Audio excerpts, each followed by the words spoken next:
My girlfriend streamed to her followers, throwing all his stuff off the balcony. He deserves nothing. I started my own live. Thanks for the evidence. Then showed the police her stream when they arrived. Her getting arrested on her own live with 15K watching. I, 31M, am a data analyst. I look at spreadsheets all day, I build models, I like things to be predictable. My girlfriend Maya, 28F, was not predictable. She's a lifestyle influencer. I know, when we met, she had like 2,000 followers and was just a normal, fun person who did PR. But in the last year, she's grown to over 15,000 followers and it's changed her. Everything is for the content. Our dinners got cold while she took 50 pictures. I couldn't go to the gym without her filming me for a fit couple reel. It was exhausting. We lived in my apartment. I've had this lease on a 17th floor high-rise for 5 years, long before I met her. We split utilities, but the lease and the rent are all me. The real problem was money. We had an agreement. We were saving for a house. We had a joint high-yield savings account. The rule was simple. We only deposit, never withdraw. It was our do not touch fund. I was putting in $3,000 a month. She was supposed to be putting in whatever she could from her brand deals, at least $500. Last week, I logged in to check the interest. I was expecting to see about $80,000 in there. The balance was $40,250.30. I think my heart just stopped. I scrolled down. Withdrawal. $15,000. Memo. Bali content trip. Withdrawal. $8,000. Memo. PR loungewear haul. Withdrawal. $22,000. Business investment. Networking. On and on. For 6 months. She had drained $75,000. I didn't yell. I didn't do anything. I just printed the bank statements. Page after page. She came home from her Pilates brunch, all smiles, phone in her hand, of course. Hey babe, can you film me unboxing this? No, I said. She looked up, annoyed. What's wrong with you? I just slid the 12 pages of bank statements across the kitchen island. What's this? She said, annoyed. That's our house fund, Maya. Or what's left of it. Where is the $75,000? The color drained from her face. Then she did what every influencer does. She tried to spin it. It's an investment, Brian. You have to spend money to make money. That Bali trip got me 4,000 new followers. That's our future. Our future? You stole our future, Maya. You stole my money. How dare you? It's a joint account. What's mine is yours. You are so unsupportive. You're a data analyst. You make good money. You can just make more. I have to hustle. You're financially controlling me. She was actually screaming, yelling that I was abusive for questioning her about stealing $75,000. I just stood there and took it. Are you done? I asked. No. Well, I am, I said. We're done. I want you out of my apartment. You're breaking up with me? Because of money? I'm breaking up with you because you're a thief and a liar. I hate you, she screamed. You're a sociopath. You're leaving me with nothing. You seem to have $75,000 worth of investment, I said. You have 24 hours to get your things. I'm going to a hotel. When I come back tomorrow night, I want you gone. I packed a bag and left. She was still screaming, phone in hand, probably already recording a victim story for her followers. I didn't care. The next day I was at the gym, just trying to process the fact that my savings were gone. My phone started exploding, not texts from her, from my friends. Dude, you need to see this. Brian, Maya's having a full-on meltdown on Instagram. She's at your apartment and she's on Live. My blood ran cold. I opened Instagram. There she was, crying, makeup streaming down her face. 14.8K viewers. Her phone was propped on my bookshelf. She was standing in the middle of my living room. I just can't, guys, she sobbed into the camera. He broke up with me. He kicked me out. He said I deserve nothing. The comments were flying. OMG, Maya, stay strong. He's trash. You're a queen. You don't need him. He left me with nothing, she screamed. After I gave him everything. Well, if I deserve nothing, he deserves nothing too. Then she picked up my work laptop. This is his stupid laptop, she said. He loves this thing more than me. He analyzes things on it. Well, analyze this. And she smashed it on the floor. My heart stopped. Then she ran to the balcony door. She slid it open. He left me with nothing but the clothes on my back. Well, now he's going to have nothing too. She grabbed my collection of vintage vinyl. I hope these can fly, and she started throwing them, one by one, off the 17th floor balcony like frisbees. I was frozen for about 10 seconds. Then the data analyst kicked in. This was a crime. This was destruction of property. And this was evidence. I got in my car. I put my phone on the dash. I started my own live stream. Hey everyone, I said, my voice shaking. I'm just documenting this. My ex-girlfriend, Maya, is currently on her own Instagram live, destroying my apartment and throwing my property off a 17th story balcony. I started driving, and I called 911. Update 1. The 911 call was surreal. 911, what's your emergency? Yes, hi. I'm at my street driving to my apartment at my address. My ex-girlfriend is in my apartment right now, destroying it. She is throwing my things off the 17th floor balcony, and she is live streaming the entire thing to 15,000 people on Instagram. Pause. She's live streaming it, sir? Yes, her handle is @MayaGlows. My handle is @BrianData. I'm streaming too, just as evidence. Please send officers. She's a danger to herself and to people below. Officers are en route, sir. I kept my stream going. I didn't have many viewers, just a few friends. So just an update, guys, I said to my phone. I'm on my way. The police are on their way. She's still streaming. I pulled up to my building. 3 police cars were already there. They had seen my things, my clothes, broken vinyl, books, scattered on the pavement. The doorman had called it in too. I ran up, phone still in hand. I'm the owner. That's my apartment. A sergeant looked at me. You're the one who called? Yes. She's still up there. She's still live. I showed him her stream. She was in my closet now, pulling my suits off the hangers. Okay, he said, his face grim. Let's go. We got in the elevator, me and 3 very large, very unamused police officers. The ride up was silent. We got to my door. I got out my key. She's in there, I whispered. The officer nodded. I unlocked the door and they pushed it open. Police, don't move. Maya was standing there, holding my PlayStation 5. Her phone was propped on the TV stand, still streaming. She froze. Her face, I will never forget it. She looked at me. She looked at the cops. She looked at her phone, which was still live. The 15,200 viewers. The comments were probably interesting. Brian, she shrieked. You called the cops on me. You're destroying my apartment, Maya, I said, still filming. On camera. Ma'am, the sergeant said, put the game console down. No, he's the one. He's the criminal. He's an abuser, she started to cry. Ma'am, we saw the items you threw off the balcony. You're lucky you didn't kill someone. You are under arrest. You can't arrest me. I'm an influencer. I'm the victim. She actually tried to run. Ran right into the second officer. They cuffed her. She was still screaming at me. I hate you. You're a monster. You're ruining my life. The sergeant looked at her phone, still streaming. He picked it up. He looked at the 15,000 plus viewers. This stream is now evidence in a criminal investigation, he said very clearly. Then he ended the broadcast. My apartment was a nightmare. Smashed laptop. Smashed TV. My closet was empty. My couch was slashed. The total damage at least $10,000. The cops took her downstairs. I walked out onto the balcony. My phone buzzed a text. Brian, this is Maya's mom. She just called me. From jail? She's hysterical. She said you had her arrested. What is going on? I just sat down. I ended my own stream. I guess I'm single. Update 2. It's been 3 days. I feel like I've lived a year. I'm staying at a hotel. My apartment is a biohazard of I don't even know. Smashed glass, designer clothes, broken dreams. The fallout was immediate. The internet, as you can guess, exploded. Maya's arrest stream was screen recorded by thousands of people. It was on TikTok, it was on Twitter, it was on 3 different cringe subreddits. Influencer arrested on her own livestream. Karma. Girl destroys BF stuff. Cops show up live. Her brand? The one she invested $75,000 in? It was gone. Vaporized. Her followers, the Yas Queen crowd, they turned on her so fast. I was here live. She's insane.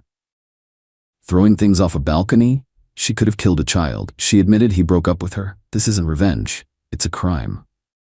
What about the $75 she invested, Limeo? Her Instagram account was deleted 12 hours later. By her or by the platform, I don't know. Now the family, Maya's parents drove down. They're just normal, nice, middle-class people. They looked broken. I met them at a coffee shop. Brian, we are so sorry, her dad said. He looked 20 years older. She She told us a different story, her mom whispered. She said you were controlling, that you took all her money. I just slid two things across the table. The printed bank statements of the $75,000 she stole, the itemized list of damages from the police report. The total was $11,450. Her mom started to cry. Her dad just stared. This is what she invested in, he said, pointing to the Bali withdrawal. That's what she told me, I said. And this, he pointed to the police report. She did this. Yes, and she broadcast it. Brian, we don't have this kind of money. We're retired. We can't pay for this. I'm not asking you to, I said. I just wanted you to know the truth. I am pressing full criminal charges for the vandalism, and I am filing a civil suit against her for the $75,000 she stole, plus the $11,450 in damages.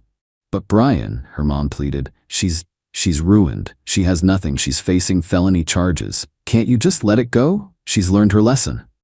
Her lesson? Her lesson is that she's a thief and a vandal. No, I'm not letting it go. She could have killed someone. She destroyed my home. She stole from me. Her dad just nodded. I understand. We will do what we can. But she's our daughter. We have to bail her out. I understand that too, I said. Just know that a restraining order is being filed this afternoon. I left. I felt empty. The apartment building's management was next. They were not happy.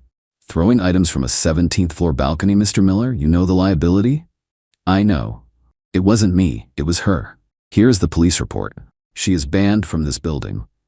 They were so relieved I wasn't the problem that they were actually helpful. They're letting me break my lease with no penalty, given the extreme circumstances. So I'm moving. I spent today going through the wreckage. It's sad. Just sad. I found her phone, the one the cops took and gave back to me with her other purse. The one she streamed on. I guess I'm supposed to give it back to her. But first, I'm giving it to my lawyer. Final update. It's been 6 months.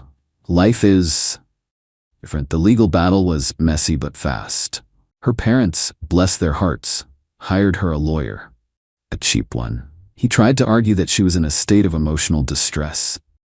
My lawyer, a very expensive, very shark-like woman, just played the 30-minute screen recording of the live stream for the judge. The one where Maya calmly and methodically narrates what she's destroying and why. Emotional distress went out the window. Then, the money. My lawyer went after the $75,000. Her lawyer argued it was a joint account. She had every right.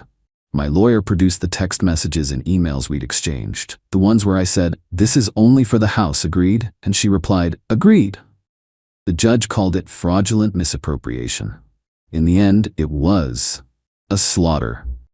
The criminal case, she pleaded guilty to felony vandalism over $10,000 and reckless endangerment. She got 2 years of probation, a $5,000 fine, and 500 hours of community service. No jail time, which I was fine with. The civil case, the judge awarded me a default judgment for the full $86,450, the $75,000 she stole, plus the $11,450 in damages. Of course, she didn't have it. She spent it. Her parents, to avoid her going to jail for contempt, had to take out a second mortgage on their house to pay me back for the money their daughter stole from me. They actually sent me a check. I've never felt weirder about $86,000. I used it as a down payment on a house, a small one with a yard and a very good security system. As for Maya, she's a ghost. No social media, no brand. I heard through a friend of a friend that she's living in her parents' basement. She's working at a local coffee shop. Apparently she cries a lot. The restraining order is in full effect. The fame she got was real. For about a month, Balcony Girl was a meme. Her face was everywhere, mid-scream as the cops cuffed her. I can't imagine she'll ever live it down. She wanted to be famous. She wanted engagement. She got it. I'm in my new house now. It's quiet. I'm still a data analyst. I still like spreadsheets. I'm dating someone. She's a librarian. She's the most predictable, wonderful person I've ever met. She thinks influencers are, and I quote, a societal plague. She's probably right. I guess the lesson is, data is everything. The bank statements, the live stream, the police report. She built her life on a fake, curated image. I just showed her the raw data. And the data doesn't lie. My girlfriend texted from Miami. I'm extending the trip. I met some promoters who are paying for everything. Don't wait up. I replied. Don't come back. Then I changed the locks and put her clothes in trash bags on the curb when she called crying that the promoters ghosted her. Title says it all, but let me break down how I ended up single and stress-free in 24 hours. Been lurking here for months, reading everyone's drama, but never thought I'd be posting my own. Life comes at you fast, though. Quick setup. I'm 27 and dating Ashley, 25F, for about 6 months. We met through mutual friends at a house party, and things moved pretty naturally from there. She's attractive, outgoing, works in sales, and seemed normal at first. Key phrase being seemed normal. I own a small auto shop that I inherited from my uncle 3 years ago. Had to buy out my cousin's share and handle the business transfer, but it's mine now. Not rolling in cash, but I make good money, and the business is solid. Ashley works at some luxury car dealership selling to rich people, which is how she got used to being around expensive things. From the beginning, Ashley was always talking about wanting to travel and experience new places. Nothing wrong with that, but her version of travel involved 5-star hotels and first-class flights. When I suggested we take a weekend trip to the mountains or beach, she'd make faces like I suggested camping in a garbage dump. First red flag should have been when she insisted we split everything exactly down the middle on dates. Not because she was independent, but because she was already spending her money on designer clothes and couldn't afford to contribute more than her exact share. I paid for plenty, but never felt like she appreciated it. Ashley had this group of girlfriends from college who were all about the Instagram lifestyle. Constant posts from expensive restaurants, exotic locations, designer everything. These girls were either trust fund babies or dating guys who funded their lifestyles. Ashley wasn't either, but desperately wanted to fit in. The Miami trip came up about 3 weeks ago. One of her friends was celebrating a birthday and invited the whole group down for a long weekend, 4 days, 3 nights at some boutique hotel on South Beach. Total cost per person was around $2,000, including flights, hotel food, and clubs. Ashley assumed I'd be cool with her going and help with the costs. When I pointed out that $2,000 was a significant amount of money, she acted like I was being cheap. Started talking about how her friends' boyfriends never complained about trip expenses. I made it clear that she could go if she wanted, but it was coming out of her own pocket. I wasn't funding a party weekend for her and her materialistic friends. She got angry, saying I didn't support her friendships or want her to have fun. The conversation got heated when she suggested I was being controlling by not wanting her to go. I corrected her immediately. She could go anywhere she wanted as a single woman. As my girlfriend, she needed to consider how her choices affected our relationship. Ashley tried the usual manipulation tactics, said I didn't understand how important these friendships were to her, that missing the trip would damage her social standing with the group, that boyfriends are supposed to invest in their girlfriend's happiness. I told her she had a choice. She could be someone who prioritizes expensive trips with shallow friends, or she could be someone who builds a relationship with a partner who actually cares about her. But she couldn't be both while dating me.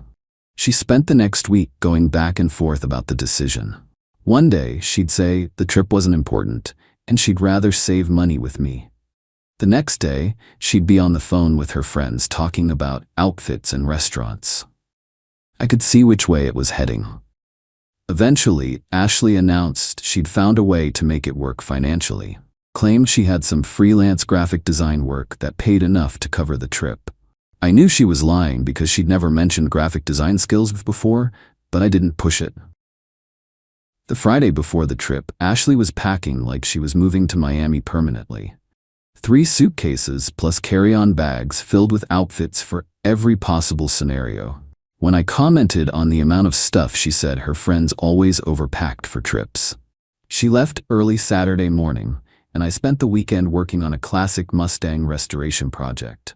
Peaceful, quiet, focused work without someone complaining about being bored or wanting to go shopping. Should have been my first clue about what I really wanted. Saturday night, Ashley started posting stories from Miami. Fancy dinner at some waterfront restaurant. Sunday was poolside photos at the hotel with cocktails that probably cost $20 each. Monday was shopping on Lincoln Road, with bags from stores I knew were way outside her budget. Monday night, I got a text that changed everything. Not a call, not a conversation, just a text message like she was informing her phone company about a service change. Having an amazing time. Met some promoters who are paying for everything. Extending the trip, don't wait up. I read it 3 times to make sure I understood correctly. My girlfriend was telling me she was staying in Miami with strange men who were financing her lifestyle. Not asking for my opinion, not discussing it with me, just informing me after the fact. The promoter's comment was what really got me. Every guy knows what that means. These weren't legitimate business contacts offering professional opportunities. They were guys with money looking to party with attractive women in exchange for picking up tabs. I texted back immediately, "Don't come back." 2 words that ended our relationship right there. No argument, no negotiation, no second chances. She chose to extend a trip with random men instead of coming home to her boyfriend. I chose to respect myself enough to end it immediately. Ashley responded an hour later with a bunch of question marks and then tried calling. I sent it straight to voicemail. Whatever explanation she had, I wasn't interested in hearing it. Her actions spoke louder than any words could. That night, I gathered up anything she'd left at my house. Clothes, toiletries, books, random stuff women leave everywhere when they're staying over weekends. Took maybe an hour to gather everything into trash bags. Not being vindictive, just efficient. She'd made her choice to stay in Miami with promoters, so she didn't need belongings at my place anymore. Tuesday morning, I had a locksmith come by and change all the locks on my house. Cost me $200 but worth every penny for peace of mind. Also had the garage codes changed in case she'd memorized them. The trash bags went to my garage Wednesday morning. Figured she had 30 days to contact me about getting her stuff back before I'd dispose of it legally. Standard breakup protocol. Wednesday evening, my phone started blowing up. Ashley calling, crying, texting, demanding to know why her stuff was gone and why her key didn't work. I ignored everything and blocked her number after the 5th call. Thursday morning, I got a call from Ashley's friend Katie, who'd been on the Miami trip. Apparently, Ashley was stranded at the airport because she'd extended her trip but hadn't changed her return flight. The promoters had indeed ghosted her once they realized she wasn't interested in whatever they had planned. She needs help getting home, Katie said. The promoters ditched her and now she can't afford to change her flight. She maxed out her credit card on the trip. I almost laughed. Sounds like she should call those promoters who were paying for everything. Come on, be reasonable. She made a mistake, but you can't just abandon her in Miami. Watch me. I hung up and blocked Katie's number too. Ashley's poor planning wasn't my emergency anymore. She'd chosen to extend a trip with strange men. Now she could figure out how to get home on her own. Friday afternoon, Ashley's sister Emma called. Apparently, Ashley had been texting the whole family begging for money to get home from Miami.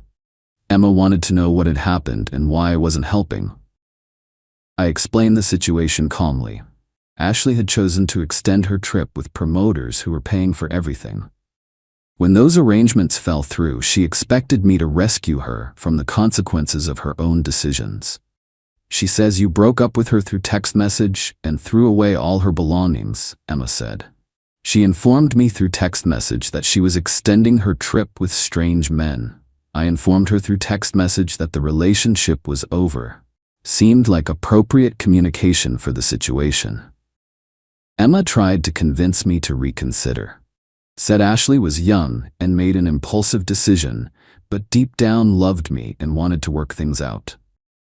I told her, love doesn't look like choosing random men in Miami over your boyfriend at home. Saturday morning, Ashley's mother called. This was getting ridiculous. 3 different family members trying to convince me to rescue someone who disrespected our relationship publicly and obviously. Mrs. Henderson went straight into guilt trip mode.